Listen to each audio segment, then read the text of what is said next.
To be together again today. I'm Beth. I'm Caden. And I'm Ava. And you are joining us for our new theme, 5K, Run the Race, and it's all about commitment. You have to be really committed to run a 5K. Yeah. Is that what we're going to do? Run a race? Well, not exactly. Let's have a little look at our memory verse. It might help it make a little bit more sense. It comes from 1 Timothy chapter 4, verse 8. Training the body has some value, but being godly has value in every way. It will help you in this life and the life to come. Wasn't Timothy the young guy? Yeah, who worked with Paul and shared the good news of God. Yeah, that's right, he was. So does that mean that when he says that, he's really meaning that being fit is good and godly? He was saying that it is good to look after our bodies, but he was actually using it as a metaphor. What he was really saying is that in the same way that it takes commitment to be able to run an actual race, it also takes commitment to be able to live this life in a way that is pleasing to God. You know, in the same way that an athlete wouldn't sit down on the couch watching TV and eating junk food all day, they have to train their bodies. Well, we, as followers of Jesus, we have to train ourselves to follow Jesus and live in a way that's godly. How do you do that? Do you know, that is a really good question, Caden, and it's one that we're going to be looking at for this whole entire month. But I guess it actually starts with a choice. If you're going to run a race, you have to choose to run that race and you have to choose to train for it. And in the same way, if we want to follow Jesus, we have to make that choice, and then all of our other decisions will stack up behind that choice. It's not always easy, and it does take commitment. Now, our friends over on the So-and-So Show, they have been thinking about this too. Let's join them now and see what they've learned.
What are you doing, John? Trying to finish 5K. You know that's not how 5Ks work, right? What? There's a lot of fiber in this. Oh no! Yeah, now that's how a 5K is supposed to work. Way to go.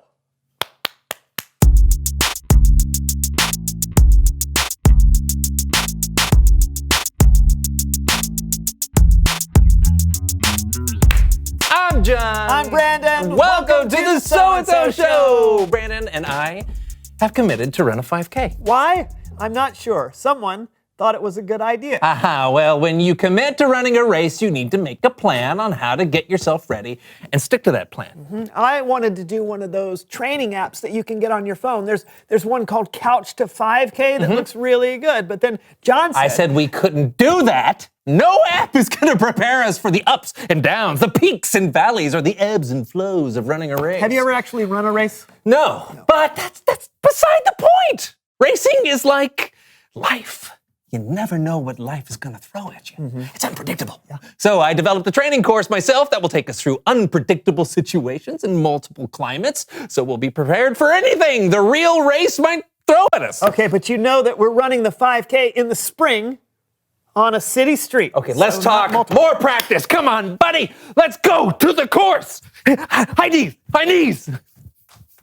Sigh.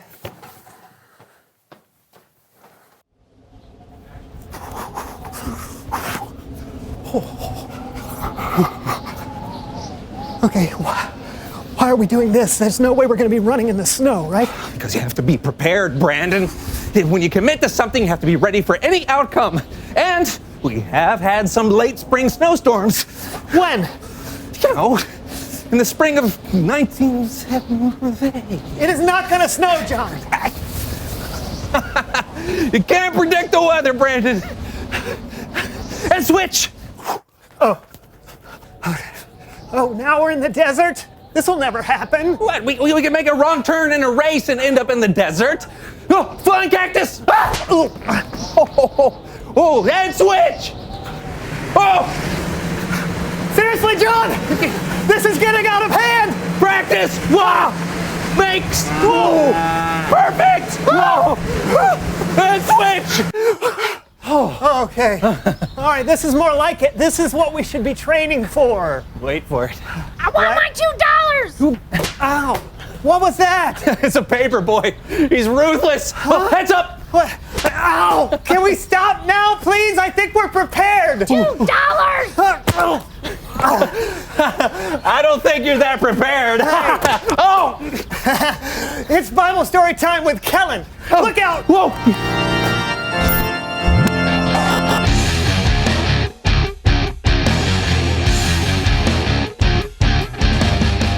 Hey guys, what's going on? Oh, we're training for a 5K. Yeah, we're practicing commitment. Duck.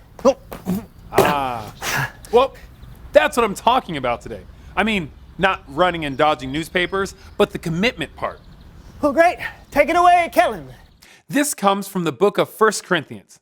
Now, 1 Corinthians was a letter the Apostle Paul wrote to the Jesus followers in the city of Corinth. Paul wrote the letter to encourage people to stay committed to living the way Jesus would want them to live. This letter is like a speech a coach might give a team to really get them pumped up.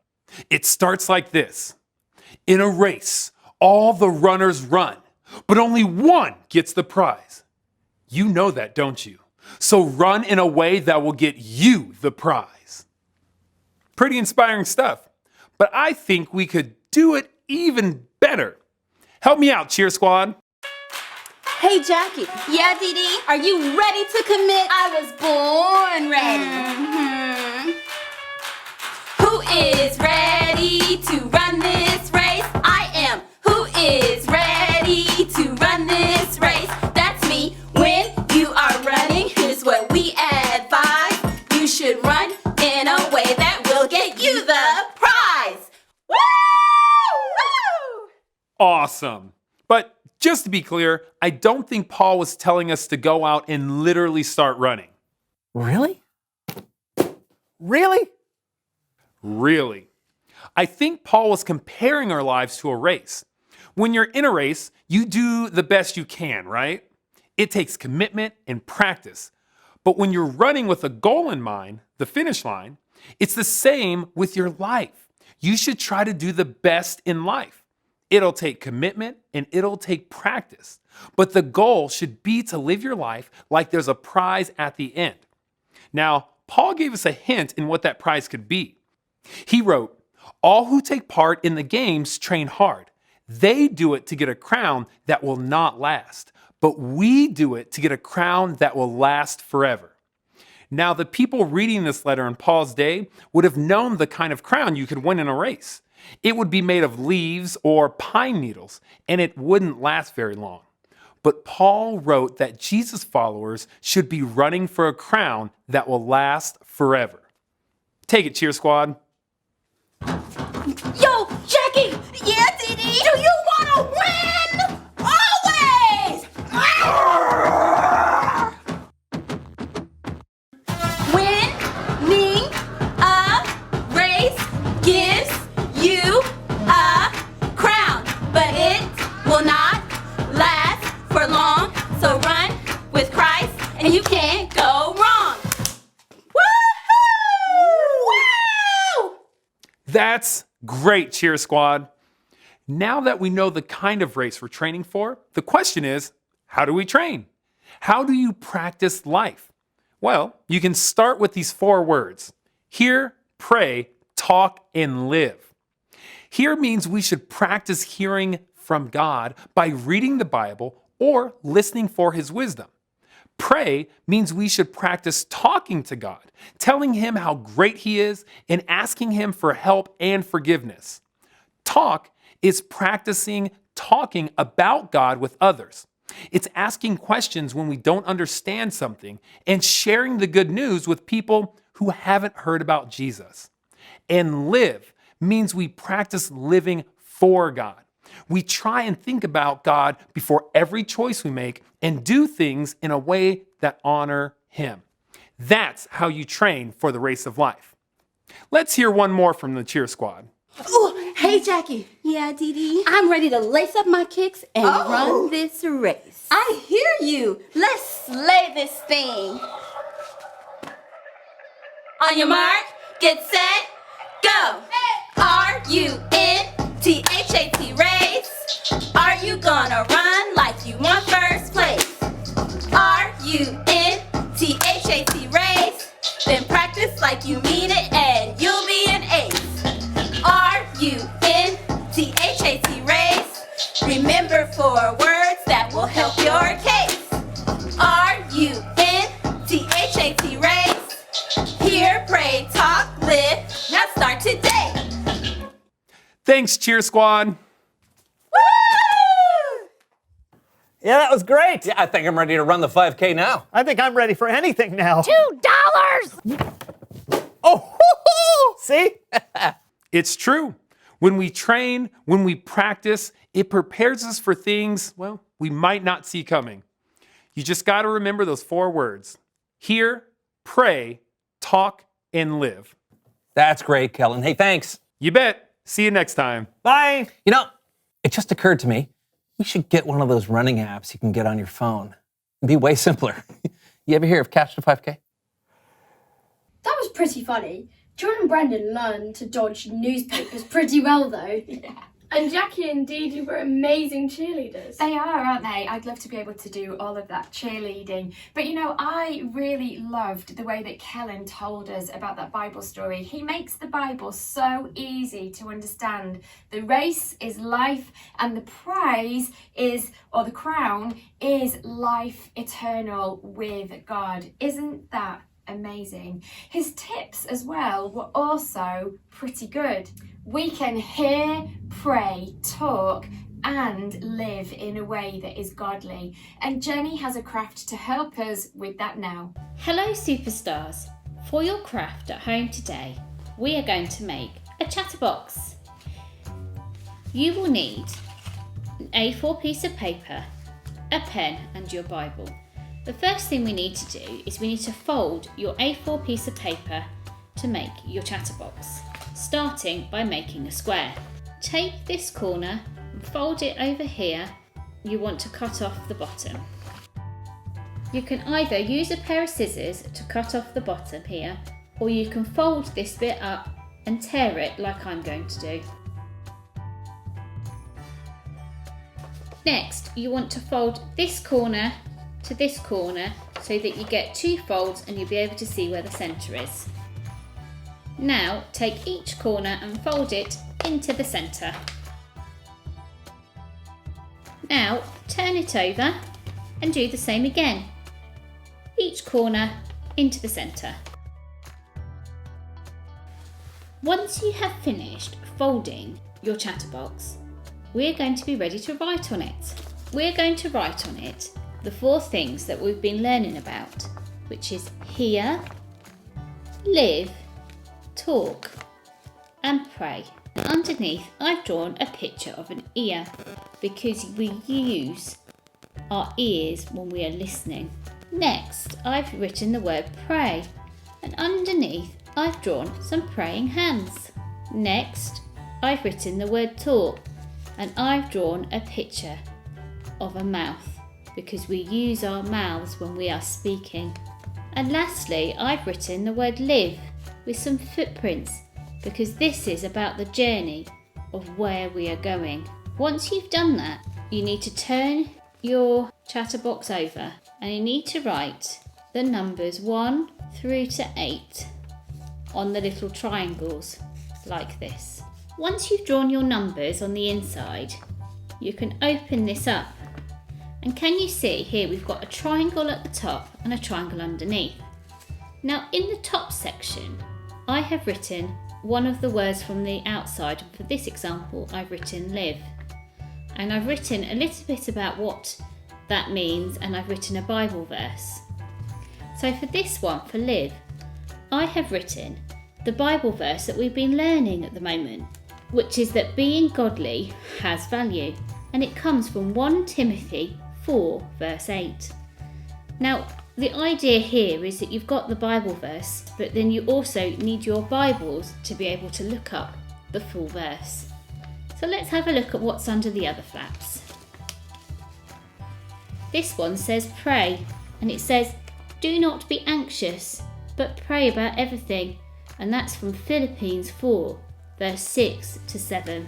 And this next one says hear, and it says my sheep hear my voice, and that comes from John chapter 10 verse 27. The next one says talk, and it says call on him for he is near, and that comes from Psalm 145 verse 18 to 19. Now I hope you've enjoyed making this chatterbox. Let's see how we now use it. Take your chatterbox and show it to a friend or someone in your household, and they get to choose one of the categories.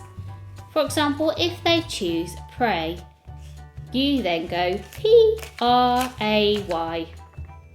Ask them to choose a number. For example, if they choose the number 1, you go 1. Ask them to choose another number. For example, the number 3. And underneath the flap it says, do not be anxious, but pray. And next they need to look that Bible verse up, Philippians 4 verse 6 to 7. And there we have it. It says, do not worry about anything, but pray and ask God for everything you need, always giving thanks. Now, that's a really good way to learn more about our Bibles and how to live in godly ways. I hope you enjoy using your chatterbox, and I'll see you again next week. Bye! I love making chatterboxes. It's also really good to have one that will get us picking up our Bibles and reading the good news of God. That is absolutely true. It's some good training right there. Now, I know we're not exactly talking about fitness training. However, one thing that will be really good for our fitness and for our hearts is worshipping God. We have got a new song and a new dance for this month. So let's jump up and worship God together now.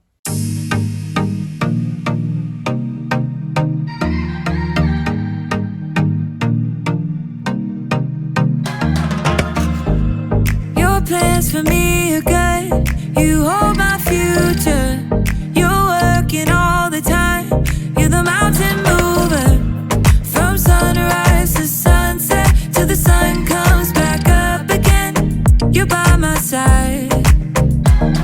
You started a good work in me. I know that you will complete it. You will see it through, yeah.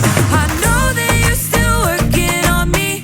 In everything that you say you'll do, 'cause I believe that you are faithful.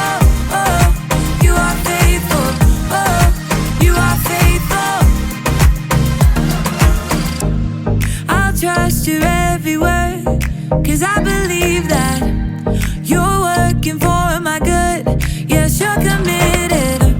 From sunrise to sunset, till the sun comes back up again, you're by my side. You started a good work in me. I know that you will complete it. You will see it through, yeah. I know that you're still working on me, and everything that you say you'll do, 'cause I believe that you are faithful, oh, you are faithful, oh, you are faithful. You are my hope, you are my future, you are the mountain mover, you are faithful.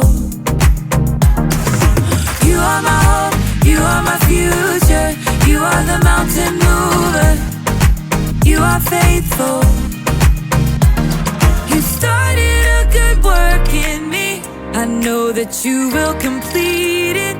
You will see it through, yeah.